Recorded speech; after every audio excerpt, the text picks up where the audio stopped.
Salam bertemu dengan saya Pendeta Jonas Tumorang. Kali ini saya memperkenalkan beberapa buku saya, khusus tulisan saya budaya Batak. Budaya Batak, ada tulisan saya spesial budaya Batak itu ada empat judul. Dimulai terjadinya Danau Toba. Terjadinya Danau Toba ini diterbitkan oleh JP Book Surabaya, yaitu penerbit dari Jawa Pos, koran Jawa Pos Surabaya, punya Dahlan Iskan.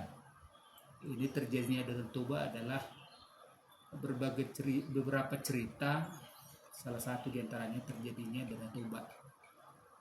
Kisah-kisah yang cocok untuk anak-anak, cerita untuk anak-anak SD yang suka cerita rakyat.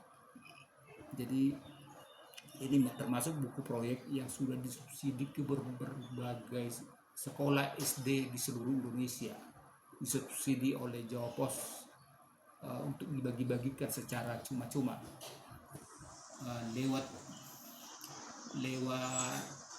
Dirjen Dinas Kristen. Jadi luar biasa ini proyek pemerintah. Kemudian tulisan saya yang kedua adalah yaitu asal usul silsilah tradisi budaya Batak Toba. Spesial ini Batak Toba karena Batak itu ada beberapa subsuku, diantaranya Batak Toba, Batak Karo, Batak Pakpak, Batak Simalungun, ya, Batak Mandailing. Jadi ini spesial khusus Batak Toba atau yang dari Samosir. Saya jelaskan di sini, ada spesial di buku ini pengenalan tentang huruf Batak supaya generasi muda tahu tentang huruf Batak, bisa mengenal dan bisa juga latihan untuk menulis, dan berbagai budaya-budaya lainnya seperti upasa, seperti tradisi budaya mengadati dalam perkawinan, baik dalam kematian, kalau ada dalam keluarga yang sedang berduka, itu ada budayanya, ada adatnya. Dan juga tentang silsilah utama, ya, ada silsilah, semua marga ada di sini. Saya secara sekilas silsilah semua marga.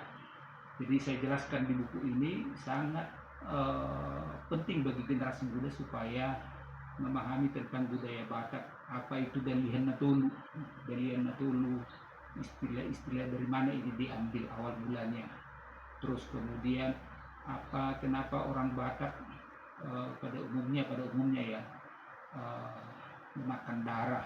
Ternyata ada tradisinya kenapa orang Batak suka makan darah. Kalau makan daging campur dengan darah, seperti makan daging babi campur dengan darahnya, ternyata ada kisahnya kenapa makan darah.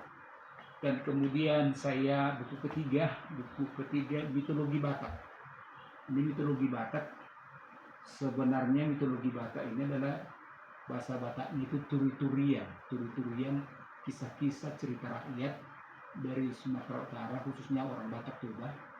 Ada banyak berbagai kisah, sepertinya terjadinya Danau Toba, seperti terjadinya berbagai kisah di Sumatera Utara yang diakhiri dengan pemaknaan akan cerita itu.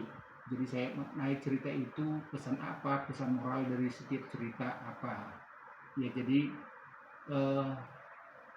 tentang kepercayaan budaya orang Batak juga, seperti mulai dari Nabulun sampai di Batanatolu, ya. Jadi saya kupas di sini di buku mitologi Batak. Jadi mitologi Batak itu maksudnya mitos dari tradisi dari orang Batak. Nah, jadi ada lumayan tebal buku ini, ya. Jadi terakhir yang saya tulis adalah silsilah marga Situmorang. Saya marga Situmorang, maka saya buat ini silsilah. Jadi saya buat judulnya silsilah Poparan Ni Oputuan Situmorang. Buku seperti ini jarang ditulis oleh orang Batak. Ini saya spesial membuat silsilah khusus marga saya. kenapa kok dia disebut marga Situmorang, siapa saja keturunan dari Situmorang itu, dan dari silsilah ini nanti dapat ditelusuri generasi keberapa dia. Seperti saya telusuri mulai dari atas sampai ke bawah, saya bisa tahu generasi saya keberapa. Ternyata saya generasi ke-17 dari Situmorang. Jadi saya telusuri, jadi anak saya yang ke-18 itu bisa ketahuan silsilahnya. Jadi perlu itu silsilah sehingga tahu panggilan kepada seseorang kalau satu marga, apakah dia dipanggil opung atau bapak uda atau bapak tua atau abang atau adik sesuai usia dan sebagainya. Jadi ini penting silsilah diketahui oleh generasi muda, khususnya marga Situmorang sangat cocok baginya untuk supaya paham tentang silsilah marga Situmorang. Ada lagunya lagi, Situmorang Perrude-rude, ya, Situmorang na Bonggal. Jadi ada beberapa tokoh yang terkenal marga Situmorang, salah satu diantaranya pencipta lagu yang sudah familiar yaitu Nahum Situmorang. Banyak sekali lagu yang dia ciptakan. Jadi saya tulis juga kisah Nahum Situmorang di sini sekilas. Yang kedua ada seorang sastrawan Sitor Situmorang. Yang tidak kalah penting ada penyanyi orang Batak Situmorang juga, ya, jadi Buntora Situmorang, ya, ada di sini. Ya, penyanyi paling muda generasi sekarang adalah Jonar Situmorang. Saya pendeta Jonar Situmorang, dia juga penyanyi Jonar Situmorang. Ya, jadi beda profesi, nama sama tapi profesinya beda. Jadi ini ada 4 jadinya yang saya tulis tentang sehubungan dengan budaya Batak. Bagi Anda, ya, khususnya suku Batak